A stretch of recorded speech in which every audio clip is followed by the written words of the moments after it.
అటల్ బిహారీ వాజ్పేయి గారు 1924 డిసెంబర్ 25న మధ్యప్రదేశ్లోని గ్వాలియర్లో జన్మించారు. ఆయన తండ్రి కృష్ణ బిహారీ వాజ్పేయి గారు కవి మరియు ఉపాధ్యాయుడు. వాజ్పేయి గారు చిన్నప్పటి నుంచే సాహిత్యం, కవిత్వం, దేశభక్తి పట్ల ఆసక్తి చూపారు. గ్వాలియర్ మరియు కాన్పూర్లో చదువుకుని రాజకీయ శాస్త్రం, సాహిత్యంలో పట్టాలు పొందారు. యువకుడిగా ఉన్నప్పుడు ఆర్ఎస్ఎస్లో చేరి డాక్టర్ శ్యామాప్రసాద్ ముఖర్జీ ప్రభావంతో దేశ సేవను తన జీవిత లక్ష్యంగా చేసుకున్నారు. అటల్ బిహారీ వాజ్పేయి గారు తన జీవితంలో వివాహం చేసుకోలేదు. ఆయన జీవితాంతం బ్రహ్మచారిగా ఉన్నారు. రాజకీయాలు, దేశసేవే ఆయనకు కుటుంబంగా మారాయి. 1951లో భారతీయ జనసంఘ్ స్థాపనలో కీలక పాత్ర పోషించారు. 1957లో మొదటిసారి లోక్సభకు ఎన్నికయ్యారు. తన అద్భుతమైన ప్రసంగాలతో దేశవ్యాప్తంగా గుర్తింపు పొందారు. అప్పటి ప్రధాని నెహ్రూగారు కూడా వాజ్పేయిని ప్రశంసించారు. 1975లో ఎమర్జెన్సీ సమయంలో ప్రజాస్వామ్యానికి మద్దతుగా నిలబడి జైలుకు వెళ్లారు.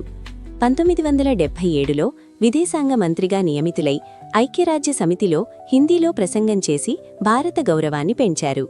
1980లో భారతీయ జనతా పార్టీ బీజేపీ స్థాపనలో ముఖ్య నాయకుడిగా నిలిచారు. 1996లో మొదటిసారి భారత ప్రధాని అయ్యారు. కాని ప్రభుత్వం ఎక్కువ కాలం నిలవలేదు. 1998లో మళ్లీ ప్రధాని అయ్యి పోఖ్రాన్ అణు పరీక్షలు నిర్వహించి భారతాన్ని అణుశక్తిగా నిలబెట్టారు. 1999 నుంచి 2004 వరకు పూర్తికాల ప్రధానిగా పనిచేశారు.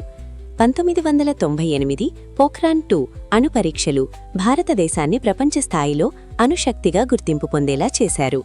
కార్గిల్ యుద్ధం 1999 సైన్యానికి పూర్తి మద్దతిచ్చి దేశ సరిహద్దులను కాపాడారు. ఈ కాలంలో సువర్ణ చతుర్భుజ రహదారి ప్రాజెక్ట్, సర్వశిక్షా అభియాన్, లాహోర్ బస్యాత్ర వంటి చారిత్రక నిర్ణయాలు తీసుకున్నారు. 2015లో భారతదేశ అత్యున్నత పురస్కారం భారతరత్నం అందుకున్నారు. 2018 ఆగస్టు 16న అటల్ బిహారీ వాజ్పేయి గారు ఈ లోకాన్ని విడిచారు. దేశం కోసం జీవించిన కవి హృదయంతో ఉన్న నాయకుడు అటల్ బిహారీ వాజ్పేయి భారత చరిత్రలో చిరస్థాయిగా నిలిచిపోయారు. నాయకులు వస్తారు, పోతారు, కానీ దేశం కోసం జీవించిన అటల్ మాత్రం శాశ్వతంగా ప్రజల హృదయాలలో నిలిచిపోతారు. మా వీడియో మీకు నచ్చితే లైక్ చేయండి. ఇలాంటి మరిన్ని వీడియోస్ కోసం మా ఛానల్ని సబ్స్క్రైబ్ చేయండి. Thanks for watching.